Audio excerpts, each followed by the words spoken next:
Baik, assalamualaikum warahmatullahi wabarakatuh. Kembali bertemu saya dengan Hendro Nuralan, dosen yang bertugas mengajar dengan metode pembelajar bahwa seorang dosen itu walaupun sudah bekerja sebagai pengajar masih tetap belajar untuk mencari ilmu atau mendapatkan ilmu karena ilmu itu tidak terbatas sampai kapanpun. Nah, pada saat ini kita akan membahas perihal mengenai komunikasi bisnis yang harus kita lakukan, terutama sebagai mahasiswa atau sebagai praktisi atau orang-orang yang berkecimpung di dunia entrepreneur maupun dalam dunia bisnis. Di mana komunikasi bisnis ini adalah salah satu sarana untuk kita menyampaikan informasi dari pribadi ke pihak lain, dari komunikan ke komunikator, dari komunikator ke komunikan. Itu akan selalu ada feedback. Nah, pada saat ini kita akan membahas mengenai apa sih itu komunikasi bisnis. Yang pertama kita memulai tujuan pembelajaran, mampukah kita membedakan antara komunikasi bisnis verbal maupun non verbal. Kemudian mampu menjelaskan terjadinya proses komunikasi, kemudian mampu mengidentifikasi sebab-sebab munculnya kesalahpahaman dalam komunikasi. Kemudian sebagai seorang komunikator kita harus juga mampu menjelaskan cara-cara memperbaiki komunikasi. Ini tujuan pembelajaran ketika kita bicara tentang mata kuliah komunikasi bisnis. Dengan identifikasi sebab-sebab munculnya kesalahpahaman, kemudian mampu membedakan komunikasi verbal dan verbal, maka kita akan dapat komunikasi perlahan-lahan menjadi komunikator yang baik dengan komunikan yang lain. Karena ketika kita bicara di dunia, maka kita akan bicara dengan beberapa orang atau dengan seseorang. Kita bicara dengan seseorang berarti kita bicara dengan komunikan. Tapi kalau kita berbicara dengan banyak orang, maka kita bicara dengan audiensi yang memang beraneka ragam. Kembali ke topik di sini bahwa komunikasi bisnis adalah proses pertukaran informasi antara individu-individu melalui suatu sistem. Biasanya jika melalui simbol, sinyal, perilaku dan tindakan. Kemudian, menurut yang lain adalah bahwa komunikasi ini adalah komunikasi yang digunakan dalam dunia bisnis mencakup beberapa hal yang berkaitan dengan bisnis yang kita jalankan. Nah, ini yang sangat menarik Bapak Ibu mahasiswa, kemudian para pemirsa, bahwa ketika proses pertukaran informasi di antara individu, maka terjadi suatu sistem yang dimana sistem tersebut bisa dalam bentuk simbol, kemudian maupun sinyal, maupun perilaku atau tindakan yang diinformasikan dari seorang komunikator ke komunikan atau audiensi. Nah, ini yang perlu kita perhatikan, bahwa tingkah laku kita itu akan menjadi sumber informasi yang akan disampaikan kepada orang lain atau pihak-pihak yang menerima informasi. Nah, komunikasi yang digunakan dalam dunia bisnis mencakup berbagai macam bentuk komunikasi, baik komunikasi verbal maupun non-verbal. Apa itu komunikasi verbal? Nanti kita akan bahas selanjutnya. Kemudian bentuk-bentuk komunikasi atau bentuk dasar komunikasi, orang yang menjalankan komunikasi atau memberikan informasi disebut komunikator. Kemudian komunikator ini harus tahu bagaimana menempatkan kata-kata yang membentuk suatu arti dan membentuk situasi menjadi lebih menarik, menggairahkan melalui proses penyampaian pesan melalui tulisan atau writing atau lisan dalam oral, disertai bahasa tubuh, gerak, isyarat, dan tindakan. Nah, ini yang paling menarik, bahwa komunikator itu harus dapat menyampaikan komunikasi atau informasi yang menarik, gitu. Membentuk situasi, biasanya situasi yang tidak dalam artian situasi yang kurang kondusif, di mana misalnya stagnan saja, misalnya rata-rata aja, menjadi lebih menarik dan komunikan atau audiens yang tertarik untuk mendapatkan informasi tersebut, baik proses melalui lisan atau melalui tulisan. Itu yang perlu kita perhatikan, bahwa kita bisa menyampaikan informasi pertama kita kalau dalam bentuk tulisan, kita bisa dalam bentuk komunikasi simbol, mungkin bentuk tulisannya seperti apa. Ada yang bentuk tulisan sesuai dengan karakter orang yang menulis. Itu pun akan menjadi daya pikat atau daya tarik orang untuk memahami. Kalau kita misalnya menyampaikan informasi lewat tulisan, dengan tulisan yang berdasarkan, maka kita akan menjadi atau tidak memberikan respon yang baik terhadap komunikasi tersebut. Orang akan tidak bertanya. Kemudian melalui lisan atau oral ini juga akan memperhatikan bagaimana intonasinya, bagaimana daya tariknya, tidak selalu monoton, tetapi bagaimana intonasi, bagaimana fleksibel kita dalam penyampaian informasi, ada tarik turunnya, ada dan apa gaya berbicaranya dan lain-lain. Itu perlu kita imbangkan dengan situasi komunikan atau audiensi yang ada. Itu kembali saya ingatkan kepada Bapak Ibu pemirsa dan anak-anak mahasiswa bahwa di sini kita perhatikan bahwa audiensi itu bermacam-macam dan audiensi itu akan melihat bagaimana kita menyampaikan. Apakah audiensi itu akan menarik atau dia akan bosan menyampaikan informasi yang akan kita sampaikan. Nah, ini yang perlu kita pakemkan.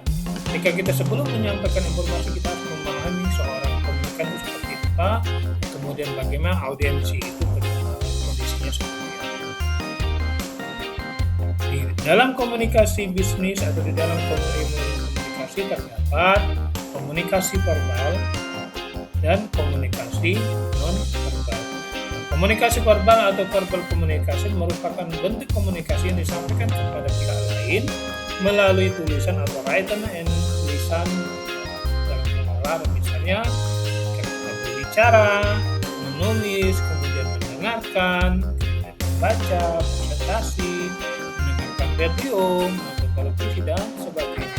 Penyampaian komunikasi secara verbal dianggap lebih luasan, terutama yang berhubungan dengan peristiwa yang intinya komunikasi bertujuan agar audiens memahami yang disampaikan oleh komunikator. Nah, komunikasi verbal ini perlu memahami bagaimana ketika kita menyampaikan informasi, bahwa informasi yang kita sampaikan itu harus kita pahami dulu sehingga ada keluasan dalam penyampaian informasi tersebut atau ilmu-ilmu yang kita sampaikan sesuai dengan apa yang diinginkan oleh komunikator audiens. Sehingga ketika mereka mempresentasikan informasi itu atau mendengarkan informasi tersebut langsung mudah dipahami, terutama yang berhubungan dengan wilayah.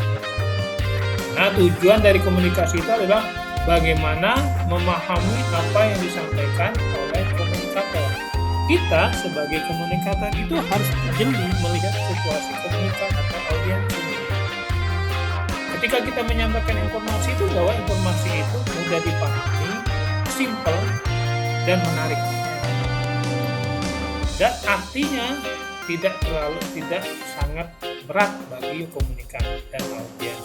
Karena di sini kita melihat bagaimana saya ingat kembali bahwa komunikan dan audiens itu merupakan ragam atau multi-disiplin atau multi-ras dan lain-lain. Kemudian bentuk komunikasi yang lisan di verbal ini adalah lisan.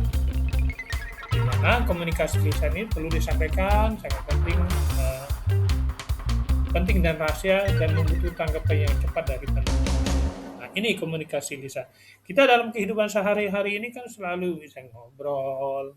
Kemudian menyobrol itu atau berbicara itu adalah menyampaikan informasi kepada komunikan atau audiens. Nah, seorang komunikator menyampaikan informasi itu adalah bagaimana mereka dengan tujuan membutuhkan tanggapan yang cepat dari penerima pesan.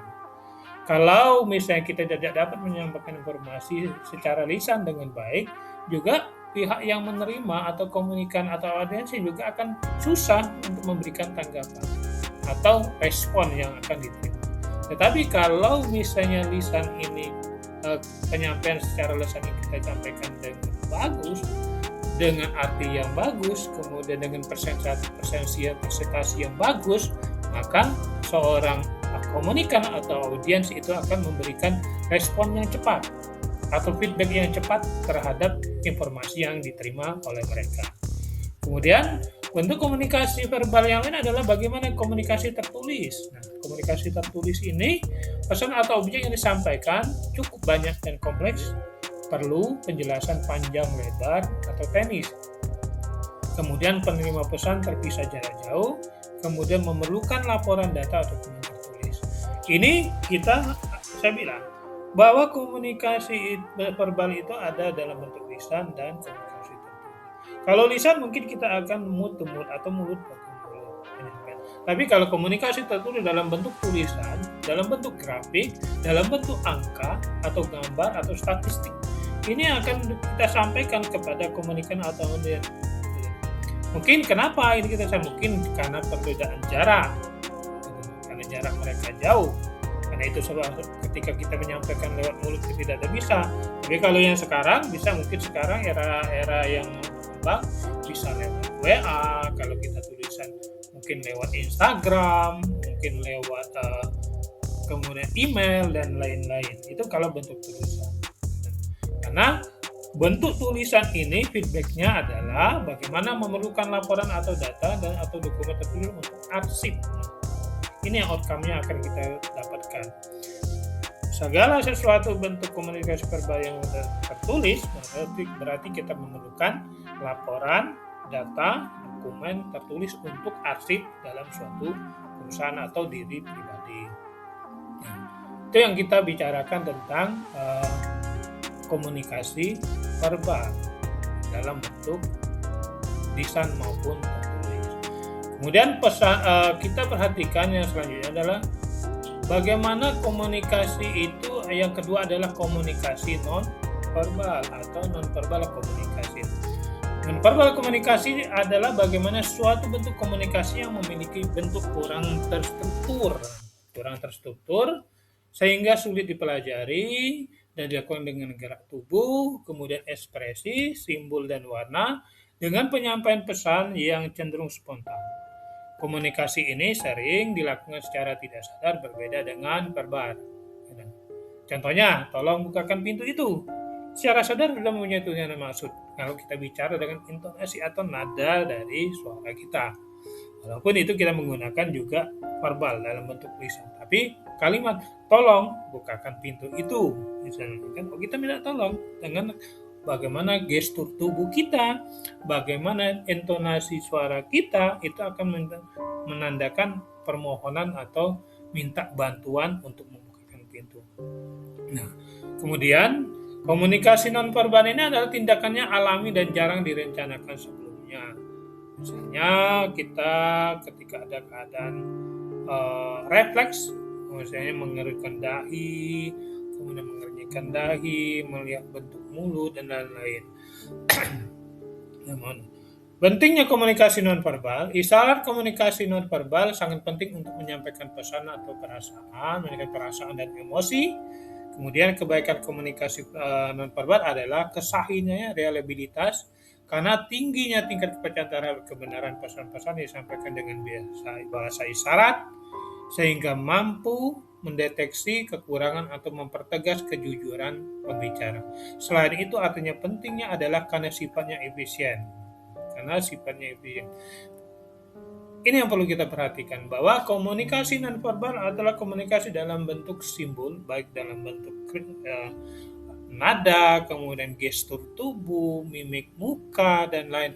Dan komunikasi ini adalah bagaimana mempertegas komunikasi verbal. Jadi kalau kita berbicara, kita menyampaikan sesuatu lewat mulut atau lewat lisan, dengan kita gestur yang meyakinkan, itu akan membuat orang lebih percaya terhadap apa yang kita sampaikan.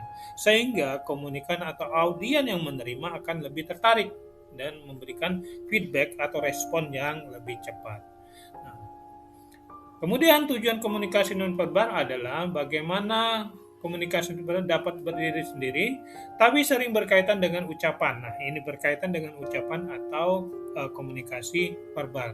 Sering terjadi penggabungan antara komunikasi verbal dan nonverbal dalam situasi tertentu. Nah, menurut John Vitale dan Cortland Buffy, bahwa tujuan komunikasi verbal terdiri dari 6. Pertama, menyediakan informasi, kemudian mengatur alur suatu percakapan, kemudian mengekspresikan emosi, memberi sifat, melengkapi, menentang, atau mengembangkan pesan-pesan verbal. Kemudian yang kelima, bagaimana mengendalikan atau mempengaruhi orang lain. Yang keenam, bagaimana mempermudah tugas-tugas misalnya dalam mengajarkan permainan olahraga. Bapak Ibu yang kemudian pemirsa yang saya hormati, dan saya harapkan memahami bagaimana proses komunikasi, baik proses komunikasi verbal maupun non-verbal. Tadi kita intinya bagaimana ada perbedaan antara komunikasi verbal. Komunikasi verbal dalam bentuk lisan maupun tertulis. Kemudian komunikasi non-verbal dalam bentuk mimik muka, gestur, dan lain-lain, simbol dan lain-lain. Yang tetapi di mana ketika kita berbicara antara komunikasi verbal dan komunikasi non-verbal ini biasanya akan terjadi kolaborasi. Misalnya ketika kita menyampaikan komunikasi secara verbal, biasa kita tegaskan dengan komunikasi non-verbal. Nah, selanjutnya bagaimana proses komunikasi tersebut? Komunikasi adalah proses transaksi dua arah yang dinamis dan dapat dibagi di atas fase. Yang pertama, pengirim mempunyai gagasan ingin diungkapkan, itu prosesnya. Kemudian bagaimana pengirim mengubah gagasan menjadi pesan agar dapat dipahami. Yang ketiga, bagaimana pengirim mengirimkan pesan sehingga dipilih saluran komunikasi verbal dan non-verbal lisan dan tertulis. Kemudian di media tergantung pesan, lokasi penerima dan lain-lain. Kemudian bagaimana prosesnya penerima menerima pesan. Kemudian yang kelima, bagaimana penerima menginterpretasikan pesan. Penerima bekerjasama dengan mengartikan pesan, menyerap dan memahaminya. Penerima bereaksi dan mengirimkan umpan balik. Nah, itu yang prosesnya. Proses ini perlu tahapan-tahapan yang continuous dan ada feedback. Kalau kita berbicara antara komunikasi ini berarti ada feedback, ada komunikator dan komunikan atau audiensi. Seorang komunikator menyampaikan gagasan atau ide-ide atau informasi yang disampaikan ke komunikan. Nah, pihak komunikan bagaimana mereka mencerna atau mengartikan informasi yang disampaikan oleh komunikator, sehingga mereka dapat memberikan feedback secara tepat, memberikan respon secara tepat apa yang diinginkan, apa yang disampaikan oleh komunikator. Nah, penerima pesan, kemudian menginterpretasikan pesan, kemudian penerima bekerja sama dengan mengartikan pesan, menyerap dan memahaminya, sehingga ada timbul balik feedback atau istilahnya itu dapat bekerja sama. Ketika informasi disampaikan komunikator, berarti komunikator bisa mengartikan dan memahami serta mengimplementasikan apa yang ingin disampaikan oleh seorang komunikator. Reaksi ini yang diperlukan oleh seorang komunikator. Tetapi ketika mereka tidak bisa menyampaikan komunikasi dengan baik, maka akan terjadi miskomunikasi. Miskomunikasi ini karena dampak hal tersebut. Tidak adanya penyampaian informasi yang jelas, kemudian tidak adanya penegasan dalam informasi, kemudian bagaimana sumber-sumber tersebut sudah dipahami atau tidak oleh komunikator. Kemudian selain proses bahwa komunikasi itu tidak selalu lancar. Komunikasi itu kadang selalu juga ada hambatannya. Keberhasilan jika penerima memahami pesan yang dimaksud adalah pengirim. Keberhasilan itu jika penerima memahami pesan yang dimaksud oleh pengirim. Ini komunikasi yang fix bagus atau yang berhasil adalah bagaimana seorang penerima informasi tersebut dapat memahami atau mengerti maksud pesan yang dikirim oleh komunikator. Gangguan-gangguan segala campur tangan dalam proses komunikasi yang mengubah atau menggabungkan diartikan oleh pengirim sebagai bentuk hambatan komunikasi. Nah, walaupun secara ketika kita berbicara komunikasi itu harus dalam artian maksimal, tetapi juga hambatan-hambatan ini perlu kita pelajarin. Nah, hambatan-hambatannya apa aja?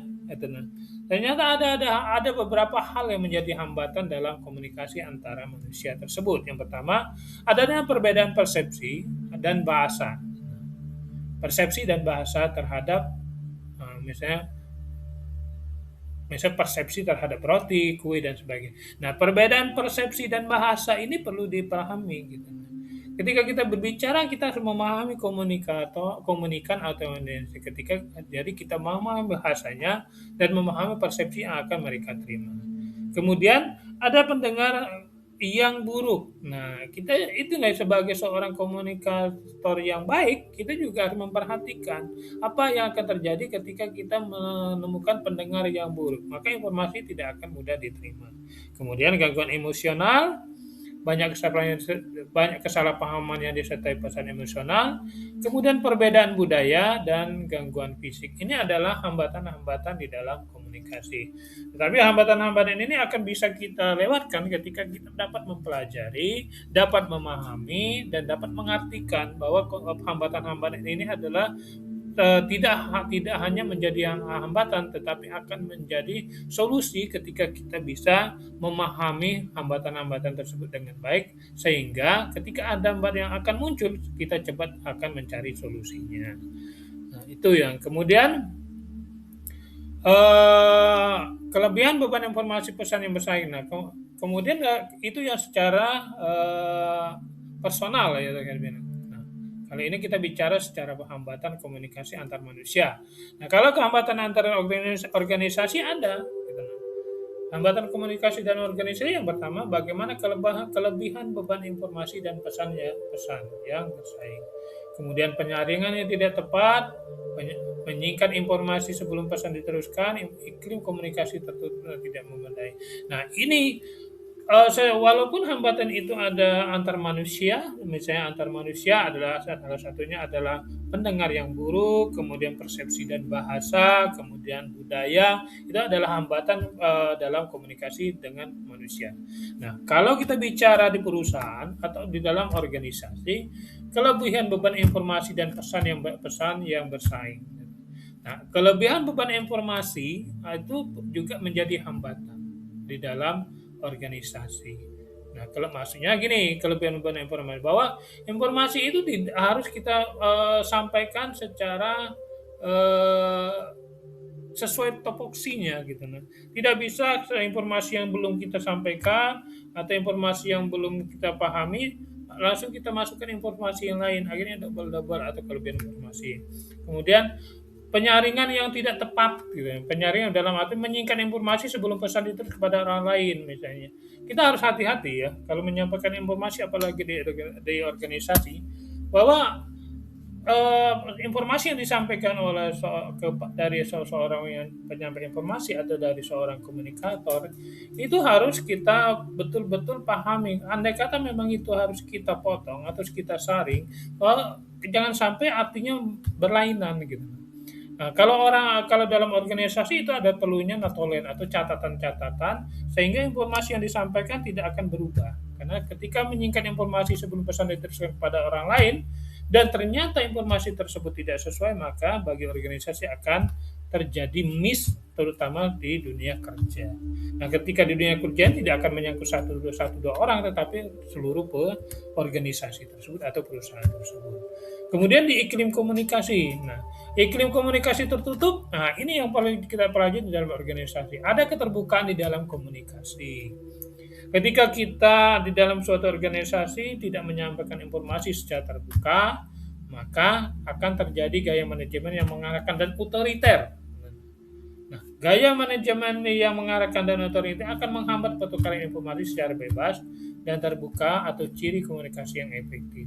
Nah, gaya-gaya ini harus kita hilangkan ketika kita berorganisasi. Sampaikan informasi secara terbuka sehingga ada informasi yang tidak miss antara misalnya top manajemen, middle manajemen, low manager, dan sampai ke karyawan-karyawan yang lain. Informasi yang tertutup maka akan menjadi cash di perusahaan atau organisasi. Biasanya akan timbul gejala-gejala, ini ada ketidakjujuran, ada ketidakterbukaan, sedangkan segala sesuatu yang harus ada di organisasi adalah informasi yang umum dan perlu diinformasikan kepada anggota organisasi tersebut. Nah, ini yang perlu kita pahami bahwa ada hal-hal yang perlu menjadi hambatan. Selain hambatan antar manusia, ada hambatan antar organisasi. Nah, sebab ketika kita bicara antar manusia berarti secara person to person, tapi kalau organisasi person to organisasi. Nah, ini kita karena organisasi ini kan ada macam, ada yang memang oriented profit, ada yang memang sosial profit. Kalau kita bicara oriented profit, mereka harus bagaimana menyampaikan informasi yang berkaitan dengan keuntungan perusahaan. Nah, cara mengatasi hambatan dan memperbaiki komunikasi adalah pertama, sifat komunikator yang baik. Seorang komunikator atau seorang penyampaian informasi harus mempunyai sifat bagaimana dia dapat memperkirakan bagaimana menerima pesan mereka. Seorang komunikator yang baik, dia bisa melihat bagaimana persepsinya, dapat memperkirakan bagaimana Anda menerima pesan mereka, mengantisipasi reaksi Anda dalam proses. Kemudian mampu menjawab dengan tepat dan dapat sesuaikan untuk mengoreksi kesalahan. Ini persepsi. Kemudian ketepatan. Seorang komunikator yang baik adalah memiliki ketepatan dalam berbicara dan mempunyai gambar mental yang sama. Kemudian kredibilitas, kendali, dan keserasian. Kemudian pedoman efektif dalam mengatasi hambatan dan sebagainya adalah memelihara iklim komunikasi yang terbuka, bertekad memegang teguh etika berkomunikasi, memahami kesulitan dalam komunikasi budaya, menggunakan pendekatan komunikasi, dan terakhir menciptakan dan memproses pesan secara efisiensi. Nah, ketika kita berbicara di komunikasi bisnis atau di dunia komunikasi, bagaimana komunikasi itu menyampaikan informasi dari komunikator ke komunikan atau audiens. Informasi-informasi ini harus kita pahami sebelum kita menyampaikan. Kita sampaikan informasi yang baik atau kita sampaikan informasi yang jelas ke komunikan atau audiens sehingga mereka dapat menerima pesan tersebut dan memberikan respon atau feedback secepatnya. Baik, demikian yang dapat saya sampaikan. Terima kasih atas perhatiannya. Selamat beraktivitas kembali. Kemudian kita akan bertemu kembali dengan materi-materi yang lain yang kemudian bisa kita dapatkan atau kita terima sebagai ilmu yang bermanfaat bagi kita semua. Salam sukses semua. Salam dari dosen yang belajar. Terima kasih. Assalamualaikum warahmatullahi wabarakatuh.